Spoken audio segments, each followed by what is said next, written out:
into my office and they've all gone. I had like 150 in there, and I think that people have been taking them. So I will, and I'm here usually Wednesdays, and I will work with people with their healthcare proxy. When I think I have a blank one at home, but I would like to fill it out. You can also download it, but I just went to my office, and I guess people took them, because I kept telling people to go into Anne and get them, They're dying to get them. They are! You're right!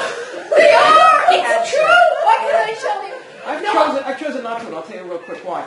I don't like the idea of turning over the decision about how to take care of me to anybody other than the medical system. Just real quick, I was in the hospital with my mom, this is in 1997, and a nurse told me about a time when the doctors had said that her mother was either dead or brain dead, right? And she said, no, you're wrong. I don't think you're right. I could see a difference. I could feel it. And the mother survived and came out of the hospital. And the point is that I don't want anybody to be making decisions that don't allow me to continue. Because doctors simply can never be sure about whether you're going to survive. End of story. So I don't want anybody deciding, okay, time to let her, die. Yeah, but that would be part of your proxy then. That would be a part of your. But I don't need it. If I don't have it, then they don't. No, you do need it. Let me just tell you, if you don't have a healthcare proxy, the hospital will make your decision for you. I have many patients that haven't had it. So, and they don't continue to keep you alive if you. Yes. They do not?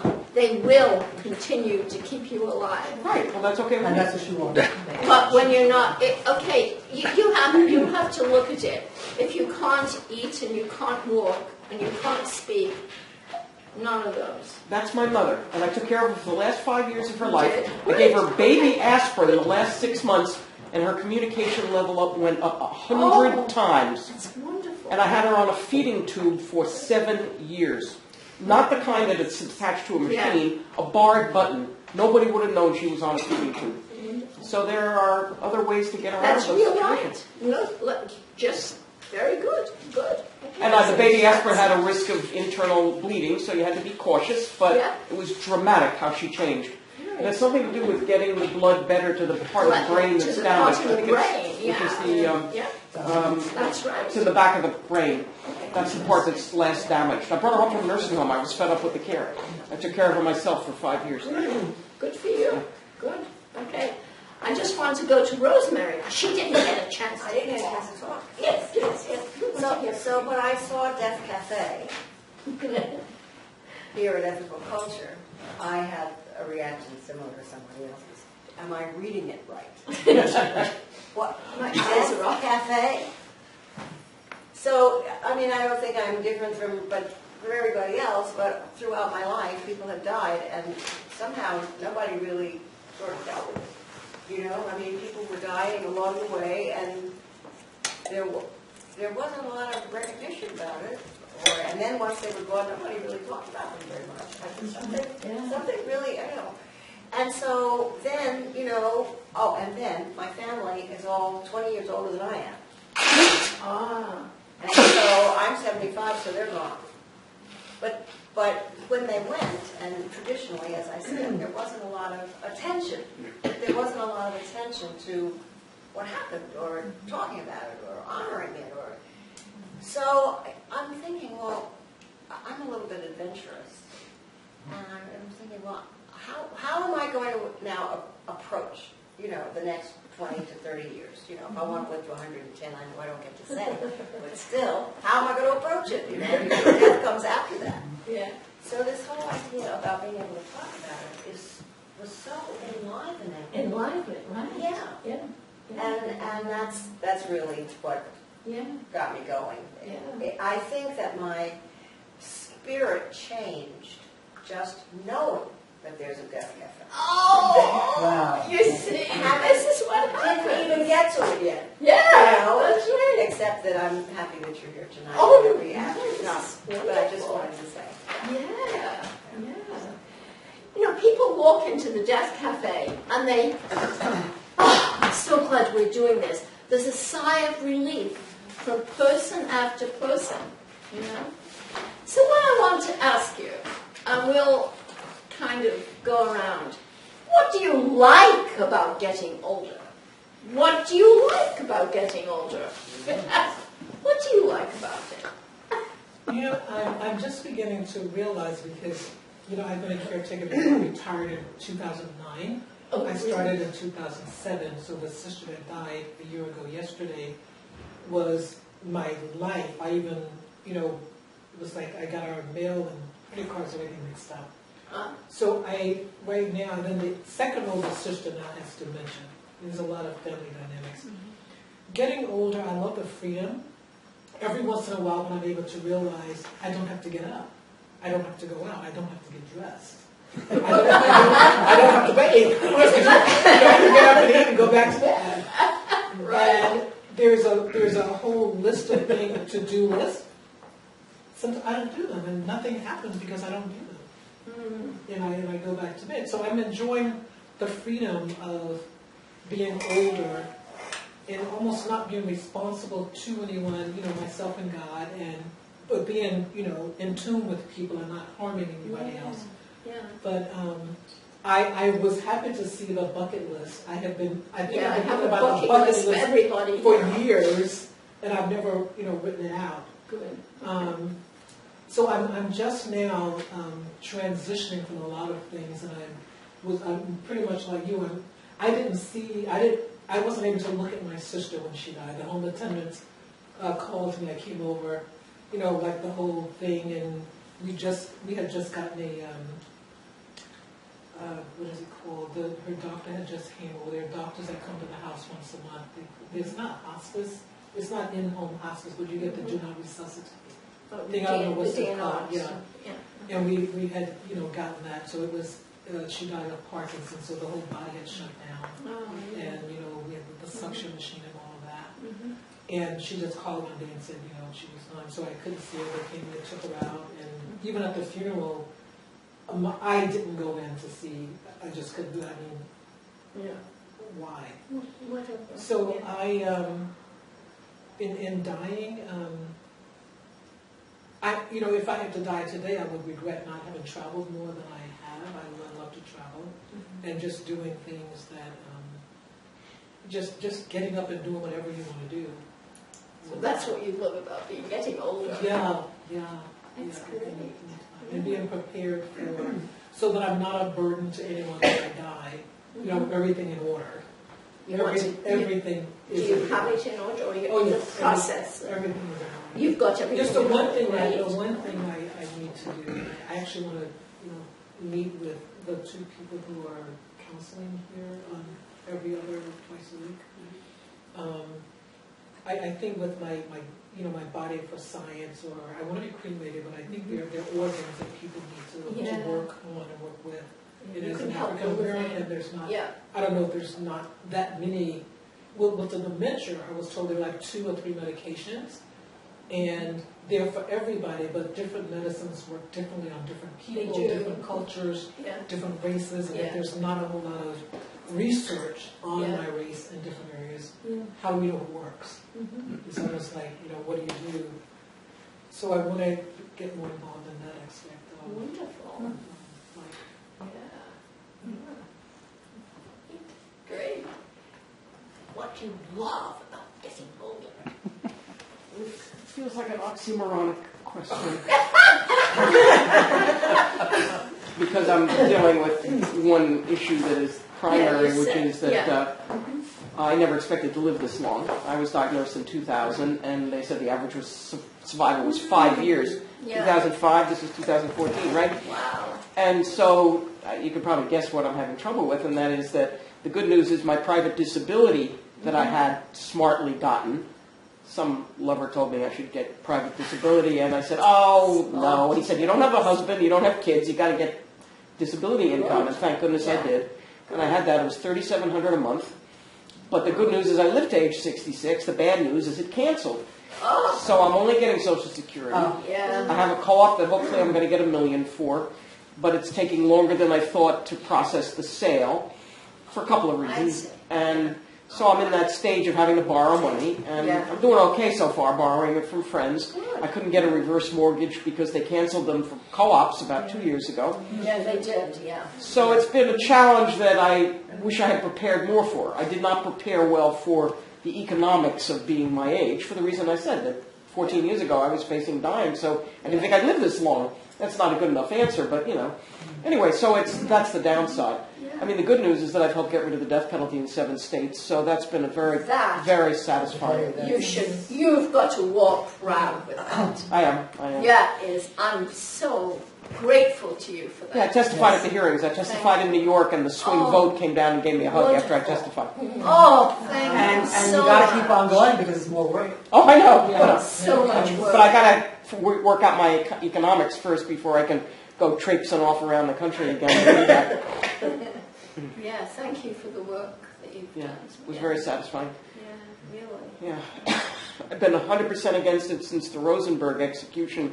Yeah. And you won't believe who took action, sort of the opposite based on the Rosenberg execution. Lee Harvey Oswald went to Russia because of the Rosenberg execution. And I got involved in the death penalty because of the Rosenberg execution, because I was about to have my 7th birthday on the day they were to be executed. And there was their son, exactly my age, on the TV. So how could I even think about celebrating a birthday when this little boy was about to have his parents slaughtered, feet from me in Sing Sing, because I lived in the Northwest Bronx. So, you did, right. Yeah. So that's what started me on the path. Thank you.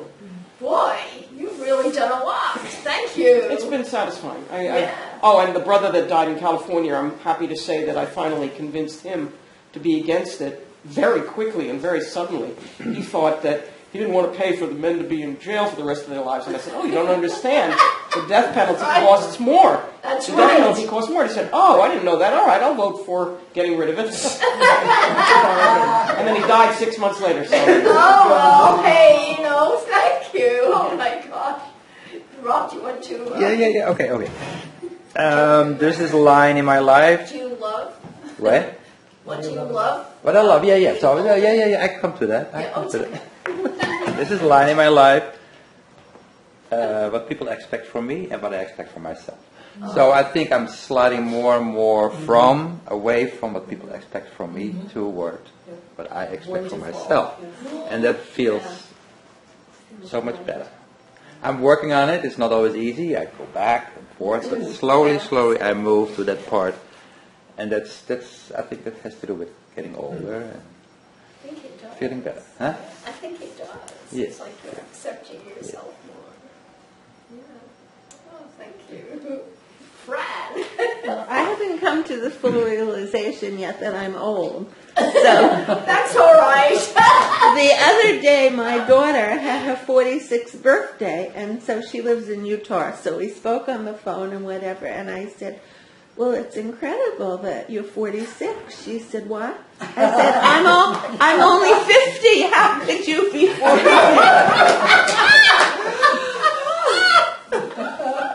That's what I call positive denial. So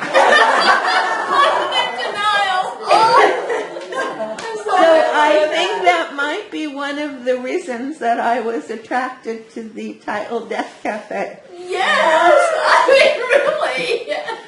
Fran, you don't look a day over 50. Thank you. But no, I mean, as I said, I do work with seniors in every week, at least 4 different places where I see a lot. And I also am working at SAGE, which is the senior, for gay elders. Oh, it's a wonderful organization. So I have met so many men, who are the partners of men who have died from the HIV and the AIDS and the this and the that and the next thing. Yeah. And, I've really come to the realization that we don't have any control over death of others, so we have to deal with ourselves.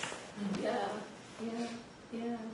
Yeah, one of the nursing homes that I work in, I have a couple of people who are connected to SAGE and quite a bit about it. We still have, my agency actually did, we might call it consciousness raising about, about like, because there's still a lot of, pushback from the staff and, in nursing homes. But, we have to just keep working to change people's awareness, Well, change of a lot people's of things, consciousness. but Yeah. in their case, In that. I find it difficult to believe there are still so many homophobic people who don't have a concern at all about that population. Yeah, that's what I mean. Yeah. You might be able to help them by convincing them of the reason for sexuality. I saw a fascinating documentary, very quick, that was very convincing that our sexuality is determined by the hormonal condition of the mother's womb. That's right. Meaning it's not a choice, damn it. It's Not what a you are when choice. you're born. And that would, I think, help a lot of people if they got that. I think that's true. Yeah. I don't think they want to get it. I agree. I don't think they've been I mean, educated. they want to get it sometimes. Yeah. I don't think Yeah. it's that there's not enough information out there for people. It's just. There actually is quite a lot because we use, my agency sort of used quite a few articles, and that particular documentary, we saw it in our agency. Channel 13, about Yeah, 6 years yeah, ago. Yeah. It's fascinating. Very convincing. Very good. Thank you. Yeah. Would you like to? Yeah. Would you like about getting older? Getting up, being young. Or being younger? No, I love it. It's just At that point, it's considered the alternative. Right. Well, the day I was born, I'm getting older, so it's the day you're born, you're getting closer to death. Right? exactly. So I'm looking forward to it. But that injury I had due to a car accident was unexpected. A drunken driver. He was driving on the wrong direction on the highway. Yeah. And head-on collision. I was in coma for 2 weeks, and then rehab for a year. It was a tragedy for me. And I was very young when I was on rehab, so I was on denial, like she said. I was on denial that no, I can't be on disability forever. This is not the way I plan myself. I was demanding a lot to myself that no, this is not what I can live with. Yeah. So I lived on disability for like 7 years. Then I got my degree and I got my job as a psychologist at AHRC, Association for the Help of Retarded Children. It's a big agency in New York City. Yeah. And then they stopped my disability check, And ever since I'm working, and I'll work until the day I die. That's it. That's my retirement. That's right. That's your retirement. That's my retirement. Where are you from? India? Bangladesh. Bangladesh. Yeah. And since I don't believe in God, and I'm also an atheist, An so atheist, welcome here. I don't have quote unquote fear of death. Yeah. To me, death is just another part of life. It's a part As of long as you're around, enjoy the best, That's enjoy right. the time. So maybe I'm more privileged than others because I have a lot of friends that are very fearful of that death. That's right. I said, what are you talking about? This is just a normal aspect of life. Just get over it, Oh, yeah. Oh, thank you. That's tough to follow. Tell us what you love about getting older. I think, like you said, the freedom Freedom. and the ability Yeah. to have time to maybe do what you want to do, whether it's read or swim or explore spirituality. Good. And also time to spend more time with family and to see the young ones growing up and to see the changes that maybe I didn't experience growing up or didn't even know was happening, that kind of thing. So it's, and accepting yourself. That's a biggie. Accepting yourself. That's a biggie. And saying, no, I don't want to do that, but I do want to do this. So it's a good time, assuming you have the finances and the health, and just accept that your health's going to change. But just being there and being in the moment. All the research points out that as people get older, this is all the academic research from Columbia, people are happier when they get older. People are happier. So, If they're of course, healthy. that's very general, but Yeah, well, that's what I there's said. oodles You need the of- finances and you need the health. oodles of information on it, though. Yeah. Oodles of so, yeah. Well, What you and love certainly about you feel that I'm able to savor things a lot more because, and to cut loose so much competitiveness and so much of a feeling of wherever I am, I've got to excel and be the leader, be the top of this and that and the other thing. And I think the other thing is to recognize that you still have emotion when you get older, that you can really, you can really, I feel happy, I feel sad, I feel angry, all of these things that somehow you're supposed to outgrow and not really have. Outgrow feeling happy, wait. Yeah, and really, I'm actually more comfortable in environments where my friends and colleagues are seniors. I just really am more comfortable, happy, relaxed, etc. And I think that would be a lot harder to do if I was if I was very young. Right. Yeah. Maybe a little weird, but Yeah. So just getting to, do you feel like you're able to feel more? Like your heart's getting bigger or something like that?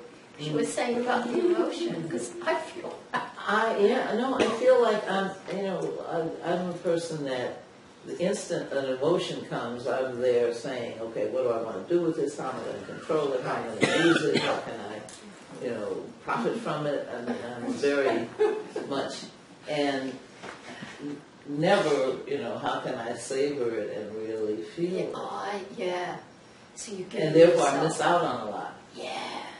And particularly miss out on when I'm feeling really good. Yeah. Yeah. Oh, so you're letting go of those sensors, the sensor in your head, the censorship, Oh, I shouldn't be feeling that. Oh, I mean, that was, yeah. I feel like my heart's getting bigger or something, that I just feel so much about everything.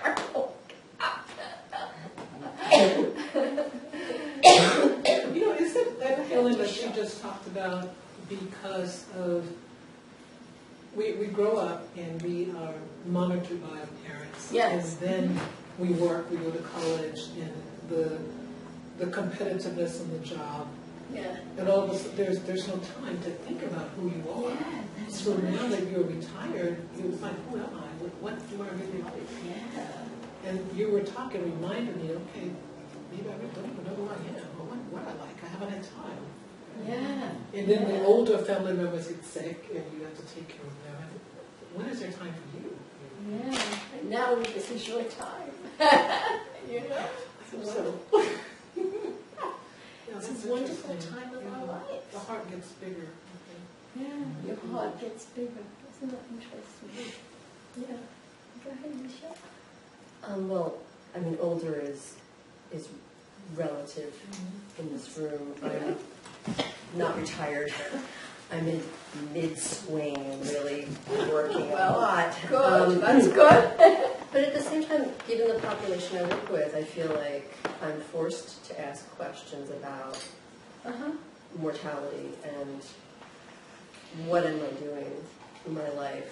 And I do think that, today I'm the oldest I've ever been in my life, similar to what you're saying. And there is a freedom in not being 25. There's Definitely. We'll go back to that. Definitely. There's a huge freedom in that, and I feel less a need to make people happy. I don't mean that meanly, or like I'm going to now annoy everybody, but I don't have to please people. And I had this wonderful great aunt who will be 99 this month, and she still works. And She still works? She has a volunteer job Oh. at the local hospital, and she still drives. And she doesn't scare me when she drives. Great. And she organizes all the activities in her senior living, which is assisted, but she doesn't have any assistance. Thank you very much. And she likes to say that the best thing about being 99 or 98 and 9/10 or 11/12 or whatever, is she says, I can say whatever I want. And you know what? People think it's cute. Yeah, Exactly. And I love that. I'm waiting for it to be cute. I just feel like I'm trying to say more of what I want. It's not necessarily cute yet. I've got another 30 or 40 years till it's cute. right. We're I not just old have to get enough old yet. enough. Yeah, to get old enough. She's like, I tell people, she works at the local hospital. She's the information desk. And she says, when they annoy me, I tell them where to go. And she does. And they think it's cute. It's cute. I'm going for that. So, me too. That's my offering. That's very good. Yeah. That's very good. Actually, my daughter and her friends sometimes refer to me as cute. They do. Well, I'm old. So you That you're old, say yeah. things that kind of older compared Compared to to who? Yeah. my 26-year-old daughter says to me yesterday, she said, I wouldn't be 20 again if you gave me money. Wow. What did she In a mean? way. What did she mean? It's a 26. She meant she had just seen a 20-year-old who was so, he didn't know where to go, what to do, there was so much coming in at it. And he was so insecure and so uncomfortable in his own body and nervous and 20 years old. And I think, right, I remember that. Yeah. You don't know. Everybody's looking at me. Yeah. And what am I supposed to do? What's the right thing to do here? And when you're 20, you don't know. You don't, who do you look to? Yeah. And, the freedom, it's the freedom. And being able, I still can't say what I want. But I look forward to being 90 to when I can and I'm cute. It's cute. And it's cute, right. But one of the unexpected, to me, pleasures of getting older is my friends' children. And watching them grow up and be adults. And watching kids that I've known since before they were born become adults. And the fact that they think I'm not only cute, but kind of wise. Wise.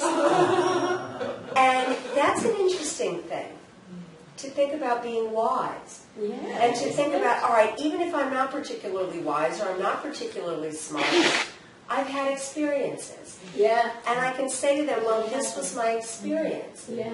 Or I've had experiences and I can go, not doing that again. Nope. And I like myself better as I get older. That's, I care less about other people liking me and more about, I'm the person I have to live with. There you go. Right? My dirty dishes in the sink. Or not. Yeah. Right? So, and also consider the alternative. Yeah, well, Getting old isn't so bad if you consider the alternative, which is being dead.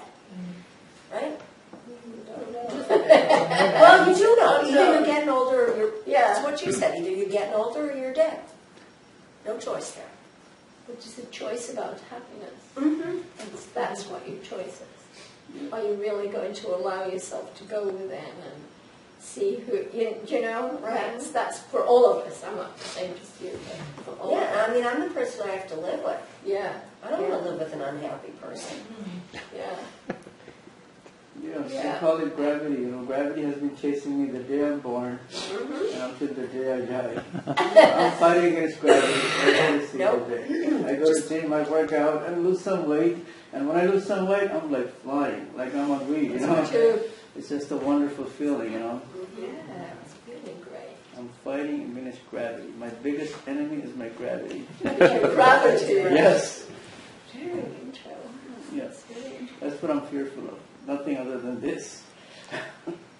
No God, nothing up there, just the gravity. My mom, my mother Earth, that's what I call my mother, Your mother. Yes, she gave me birth. Because of her, I'm here. I'm around you all. You're right. and just the process of the recycle, you know. Of course, my mom is my creator. She created me, but that's I think your father had something to do with it a too. little bit, yeah. But my mother, give her a lot of credit. She had to go through a lot. My dad probably enjoyed his time around her, you know, and then paid the bills when it came, but she did a heck of a lot of jobs. Yeah. That's the only creator can do it, nobody else. Go ahead. I wanted to give you a chance just sort of to go around and. Oh, well, I just call out being a scene, you know, as I get older, it's a life of living, I call that swag. You could, you know, you do your own thing. Be a good observer. A good observer, a good listener, perhaps. Good listener. You figure out things that people are going to do what they want to do, including yourself. And you know, you have different kinds of expectations about what you think something should be. And Well, what's the difference in your expectations? well, you think that you can make a change in a situation, and you realize that people are going to do what they want to do. So that's nice. So you're more relaxed about it. Let them do it, right? All right, they need to do it. Yeah. Yeah, they need to do it. Just like I needed to do it. I Yeah. didn't realize that. But now I realize that what I did, I needed to do also. Yeah, that's right. Yeah. And that's what they do. We have our path. Your Yeah, path. my path. Your path. That's Very, right. Very, very, very it's very interesting. Yeah. Yeah. So much wisdom in this room tonight. Whoa, this is incredible. Go ahead, Ruth. I'm going to talk about loss of wisdom. Go ahead. I remember being very young. I remember being very young in which corner I stood on. And I had to go to school. I was really young. I was like, I don't know, 8 or 9 or 10, or whatever it was, something like that. And I knew I had to go to school, and I didn't like school. I was bored in school. And all these people who tell me what to do, and things. I was like, I can't wait till I grow up. And nobody tells me what to do, you know. And then I grew up, and I had to go to work. You know, it was always, and there was also a great sureness when I was younger that I knew a lot. Yeah. I was convinced I knew a hell of a You lot. do. Yeah. And as I'm getting older, it's with great respect. I am enjoying not knowing as much.